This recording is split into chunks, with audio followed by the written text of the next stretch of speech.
In this video, we're going to talk about how there are even more rumors that the Steam Machine is going to get delayed, and I'm going to tell you why I don't necessarily believe them. After that, I made a list of even more great games to pick up during the Steam Christmas sale based on your recommendations, and I found a few of my own. So these are games that look and run great on the Steam Deck and are all at a great price, and I bumped it way down from the first list I made. How's it going, everyone? As always, my name is Jimmy Champagne. This is Deck Ready, my channel all about Steam hardware. This is the last video I'm recording in 2025, so the first thing I gotta say is thank you so much for all the success you've brought this channel this year. I started it almost 4 years ago when the Steam Deck was first announced, and it was something that I was just doing on the side as like an outlet to gush about my new favorite handheld. And then this year I realized I was having the most fun recording videos for this channel, so I really worked hard to make sure I was increasing the output without just throwing garbage out there, and you guys responded in droves. This is the biggest year by far for this channel, and it's been really encouraging and really awesome. So I just wanted to say thanks at the end of the year. Oh, and regardless of if I hit 100K or not by the end of the year, I'm still doing a Viper video as soon as it warms up. Don't worry, it's gonna happen. But with the intro out of the way, let's get into the first news story here and talk about whether or not the Steam Machine is going to be delayed. Now, I covered this last week when a big analyst, I think it was Mike Straw over at Insider Gaming, was saying he was positive that Half-Life 3 was supposed to release with the Steam Machine, and the reason Valve didn't announce it this year is because they're scared they're going to delay the Steam Machine. And that does sound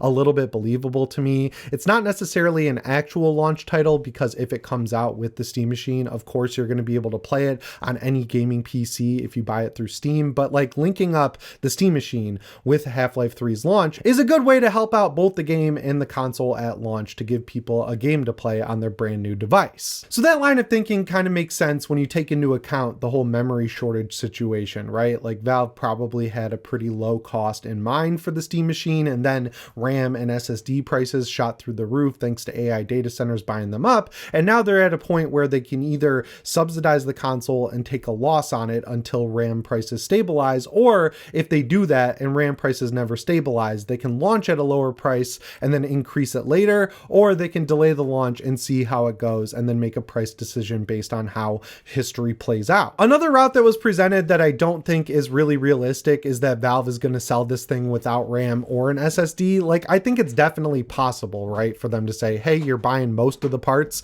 but you got to source the rest of them yourself. I don't think that really makes a lot of sense, because if Valve buys a big batch of RAM and a big batch of SSDs, even though they're still, like, relatively to everyone else going to pay more because of the situation that's going on right now, because they're buying them in bulk, I'd imagine they'd be able to at least get some of a deal on it. And it doesn't really help the equation at all for them to say, well, we're selling it at $550, but you're going to have to source the two most expensive parts yourself. It just doesn't seem realistic for them to do that. And also, they probably have a lot of Steam Machines already made, ready to be shipped out for whenever it launches. So it's not like they're going to rip open every box that's sitting in a warehouse and strip out these essential parts to then sell later, because then they'll have the parts that they already bought and they'd have to open up a RAM store or something like that. It just doesn't seem pretty realistic to me at the end of the day. Another thing that analysts are linking to the Steam Machine that I don't really understand is that console sales are down by 27% year over year. I don't know why they're linking that to the Steam Machine, because when you look at the PS5, the biggest reason people aren't showing up to buy it this year is because of the price. The PS5 launched 5 years ago at $500 for the disk drive model and $400 for the disk drive list model, and now 5 years later, unlike every other console in history, it hasn't dropped by around 50%. It's gone up in price. So they added $50 to the price of every console. The disk drive enabled one is $550. The disk drive list model is $450. The PS5 Pro starts at $750. And if you want a disk drive, it brings it up above $800. And then if you look at the games Sony's put out this generation, they've had some good ones, like God of War Ragnarok, for example, I thought was excellent. But the vast majority of their biggest games this generation also launched on PS4. And since they started only releasing on PS5, people haven't really resonated with a lot of their games. And on top of that, they're charging $70 for them now. So people are being a lot more cautious when they go to the store and choose to spend money on a game. Like if you look at what games succeeded this year, it was stuff like Mafia: The Old Country, which launched at $50 on current gen consoles, Arc Raiders, which was $40,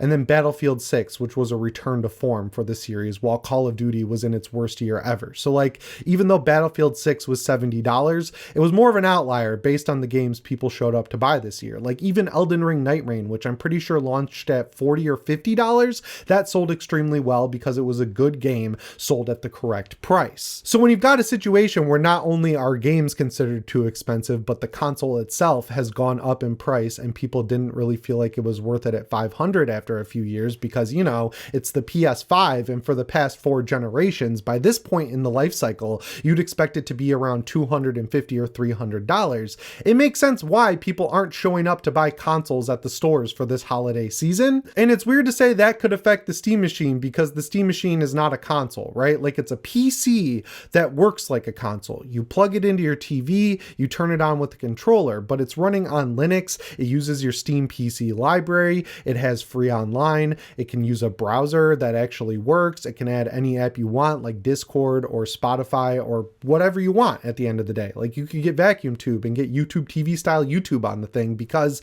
it's a PC at the end of the day. Like, you could even install Windows on it. So I think people are smart enough to understand that while it looks like a console, it's not necessarily a console. It's a PC that has console flavorings added in. And once this thing is out, unless you already have a massive library of PlayStation 5 games, if people are looking at getting a new console for their living room, they're going to look at the situation and say, well, the PS5 is about to have the PS6 replace it in just a couple of years, and it's still the same price as it was when it came out, if not more. Also, you have to pay for online services, which is really expensive. If you want to do cloud streaming for games you already own, you need to get a PS Portal and pay for the top tier of online services from Sony. Whereas with the Steam Machine, you buy it, you buy games on it, you can play them online for free. The games are generally cheaper, and it'll run on any PC you want it to. And it looks like they're eventually going to bring Steam to phones, so you'll be able to access those games anywhere you want. And on top of that, there's the Steam Deck, the Steam Frame. There are infinite ways to access your Steam games, whereas if you want to access PlayStation games,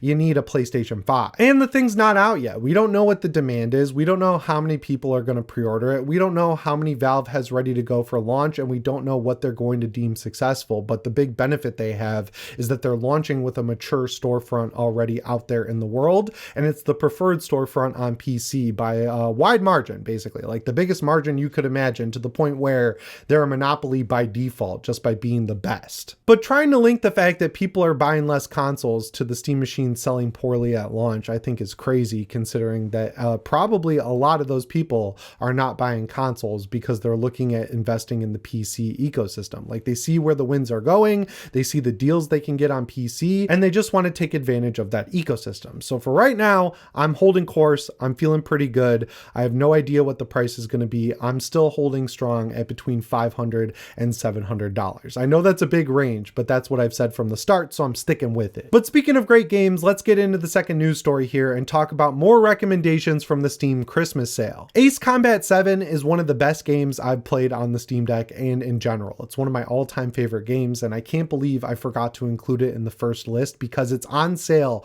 right now for $4.79. I played this game back when Top Gun Maverick came out, and it had a few issues, like you had to run it at 30 FPS, but whether it's through the game getting patched over the years or Proton getting better, I don't know. It runs a lot better now. You can get a pretty much locked 60 if you lower the settings enough, or you can bump the graphics up higher and play it at 45 FPS on your Steam Deck OLED. And at $5, if you've ever had a passing interest in a great flight combat game, you really can't go wrong with this one. I'm trying to keep these games all below $10, but there's a couple that are above it. Next up is one of the Steam Deck's main killer apps, I would say, with Armored Core 6. Because it's a From Software game and they're basically one of the best developers in the industry, they don't have to put their games on sale all that often, and this is the cheapest I've seen it at $30. This game, if you set it to the medium preset, I think you can run it at 30 FPS all day long, and while it is faster paced than a Souls game, I was just fine at 30 FPS. I played through the entire thing on the Steam Deck, and clearly Valve knows people love playing this game on deck because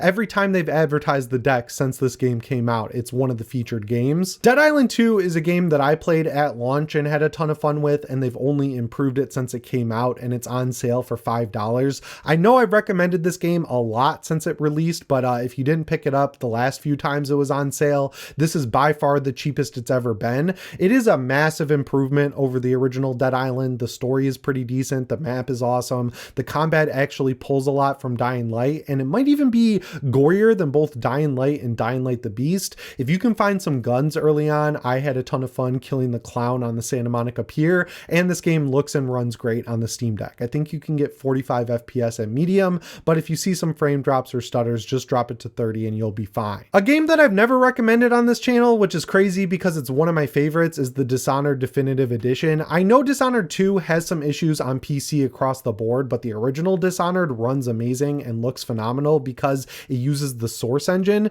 For $5, it's worth playing through with its DLC. I am definitely due for a replay on this. I of course already own it because I bought it day one on Steam, but for $5, I think this is another great game that every Steam Deck owner should pick up. If you've never played the Metro games, you got to do yourself a favor and pick up the trilogy for $7.49. These games all run great on the Steam Deck. You get Metro 2033, Metro Last Light, and Metro Exodus all included in this bundle. All of these games have enhanced editions, and the first two work flawlessly on the Steam Deck, but for Metro Exodus, download the original version of the game and not the enhanced edition, because even though you can turn off the ray tracing in the enhanced edition, it still runs a little heavier than the original. And with the original, you can basically max it out and get a locked 30 FPS, and it's a slow-paced shooter, so 30 FPS is great. I remember back when 2033 came out, it brought my PC to its knees, so the idea of playing it on a handheld is kind of awesome. Monster Hunter Wilds is still a mess, but there's still a healthy player base for Monster Hunter World, and it looks and runs great on the Steam Deck, and it's less than $10 at $9.89. This has been in the top 100 most played Steam Deck games since that list came out for a reason. It's one of the greatest games ever made. I played Monster Hunter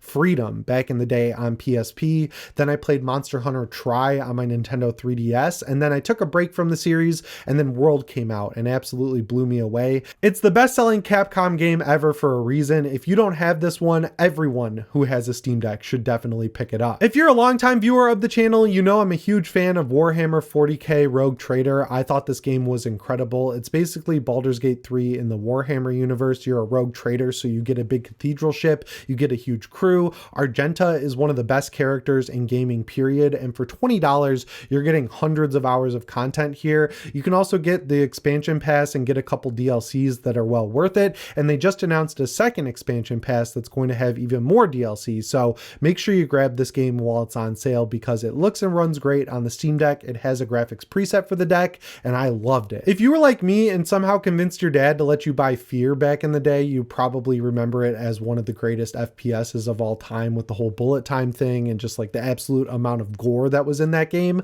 Some indie developers made a game called Trepang 2 that's on sale for $10. It looks and runs great on the Steam Deck. You can set it to medium and run it at 40 FPS. I thought the campaign was awesome, but the endless mode is really where it's at. If you like Resident Evil Mercenaries modes, that endless mode is really going to scratch that itch. I know people love this game, so you probably already have it, but for $10, I think it's well worth that asking price. And finally, Warhammer 40k Bolt Gun is $8.79. If you look up best FPS games on the Steam Deck, this one is always at the top of the list. It's a boomer shooter with Doom-like graphics, but it's just amazing from top to bottom. Getting to play an FPS that actually looks and runs well in the Warhammer universe is incredible. They are working on a sequel where you get to play as a Sister of Battle, which I'm really excited for, but this is one of those games like Armored Core 6 and Elden Ring that's really a showcase for the Steam Deck and everything it can do. So there you have it. 9 more games with 7 of them being $10 or less. I loved all of those games on the Steam Deck. I played them all to completion on the Steam Deck, and